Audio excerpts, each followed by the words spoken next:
Madonna point blank told me that life is a mystery when I was in the 2nd grade. I still remember riding my pink bicycle with handle streamers, belting out the lyrics to the 1989 pop hit, Like a Prayer. Life was not the only mystery. Other things were mysterious to me as well, such as how does one get their fingers to snap? When did all the girls start shaving their legs? And if God made everything, who made God? The Apostle Paul used the word mystery 21 times in the New Testament. There is the mystery of the kingdom of heaven, the mystery of the resurrection, of the incarnation, and of sin arising from the presence of a holy and righteous God. Paul shares a mystery about death in our text for today. And selected verses from 1 Corinthians 15, 51 through 58, he says this: I will share a mystery with you. We are not all going to die, but we will all be changed. It will be instantaneous in the twinkling of an eye when the last trumpet sounds. It will sound, and the dead will be raised imperishable, and we will all be changed too. When this perishable nature has put on imperishability, and when this mortal body has put on immortality, then the words of Scripture will come true. Death is swallowed up in victory. Death, where is your victory? Death, where is your sting? Be steadfast and persevering, my beloved sisters and brothers, fully engaged in the work of Jesus. Paul's letter to Corinth was written before all of the Gospels and gives us a window into the thoughts and beliefs of some from the earliest Christian communities. Those in Corinth had a hard time believing in the resurrection of the body. Paul goes on about it at length, trying to uncover and reveal as much as he understood at the time. He didn't get all of it right, though. They were convinced that Jesus' second coming would occur before some of them drew their last breath. That was 2,000 years ago, and we're still waiting. I know being patient is supposed to be a virtue, but like most folks, I hate waiting. As much as possible, I try to avoid it. A storm ripped off the siding from my house last week, so I made a phone call to my insurance company to file a claim. The receptionist said someone would call me back immediately to begin the process. I waited 5 minutes and then decided I would wait no longer. I took a shower even though the phone might ring any second. I went to the grocery store even though the phone might ring any second. I took a nap, called other friends and family, and went about my regular day even though the phone might ring at any second. The phone never did ring that day, and I had to call the company back in the morning. I'm so glad I didn't allow the burden of waiting to stop me from enjoying my day, from living my life. Sometimes we wait too long. We wait until we lose enough weight before finally feeling good about our bodies. We wait season after season to plant the garden that we've always dreamed of.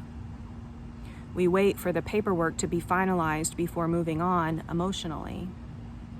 We wait to fully engage the ministry in front of us until our buildings can reopen.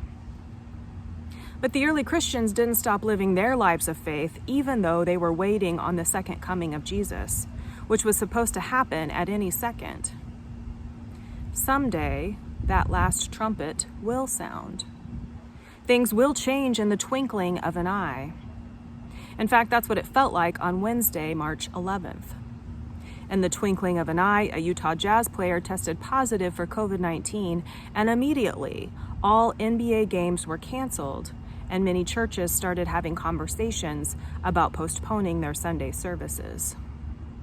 Paul says our mortal bodies will put on immortality, and death will get swallowed up in victory. But I'm not going to wait around for that to happen. Instead, I will contemplate other mysteries. Like, how do we mourn the so far 336,000 deaths from the coronavirus? How do we simultaneously honor the economic need for people to make a living and protect the most vulnerable among us? How do we discern when it's safe enough to go back into our sanctuaries for in-person worship? In a prayer from last Sunday, the Reverend NadiaBoltz-Weber says this: "I do not know when we can gather together again in worship, Lord. So for now, I just ask that when I sing along in my kitchen to each song on Stevie Wonder's Songs in the Key of Life album, that it be counted as praise. And that when my eyes brighten in a smile behind my mask as I thank the cashier, may it be counted as passing the peace. And that when I water my plants and wash my dishes and take a shower, may it be counted as remembering my baptism. And that when the tears come and my shoulders shake and my breathing falters, may it be counted as prayer.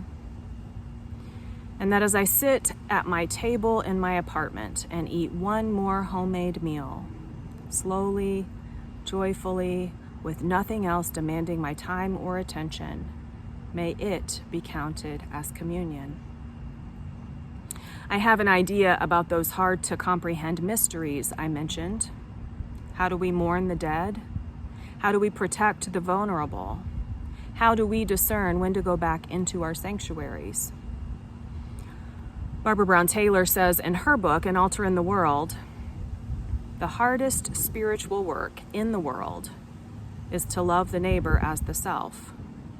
To encounter another human being not as someone you can use, fix, help, save, enroll, convince, or control, but simply as someone who can spring you from the prison of yourself if you will allow it. All you have to do is recognize another you out there, your other self in the world, for whom you may care as instinctively as you care for yourself. To become that person, even for a moment, is to understand what it means to die to yourself. This can be as frightening as it is liberating. It may be the only real spiritual discipline there is. For these reasons and more, the world's great religions have always required communities of people to make them work. Whether they call themselves congregations, covens, ummas, or churches, these communities are the concrete places where the teachings of the religion are tested. Sometimes the teachings explode in people's faces. Other times, they save people's lives. Either way, the teachings mean little apart from the embodied practices of the community. Madonna was right when she said life is a mystery, but she was wrong when she said everyone must stand alone. We don't have to stand alone. We have the opportunity to tackle life's mysteries together in community. Christians do that by worshiping and serving side by side. And worshiping online or virtually doesn't make it any less real. In fact, some have begun to recognize the bonuses from online worship. Instead of seeing the back of people's heads, we see their faces. We're worshiping with homebound folks who haven't been able to make it into our sanctuary for some time. We're seeing the inside of people's homes, their pets, and their pajamas. I know it would be better if we could pass the peace of Christ in person. But right now, that's not what's best for loving one's neighbor as oneself. When you call my name, it's like a little prayer. When you call my name, it's like a little prayer. I hear your voice.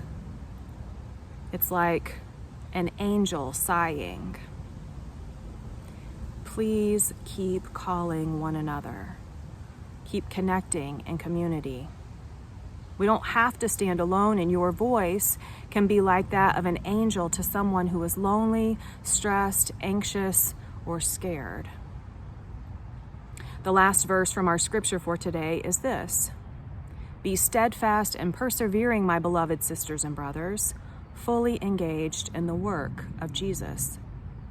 The world's great religions have always required communities of people to make them work. And we are uncovering new ways to fully engage the work of Jesus in community. New ways of feeding the hungry, welcoming the stranger, caring for the sick, proclaiming good news to the poor, and setting the prisoners free. By middle age, I finally figured out some of life's mysteries. I finally learned how to snap. And you don't have to shave your legs if you don't want to. And as for if God made everything, who made God? I don't know is sometimes the most faithful answer we have access to in the moment. I don't know when we'll gather again for in-person worship. But when the time comes, I want to know we did our best to make sure no one is missing. May it be so. Amen.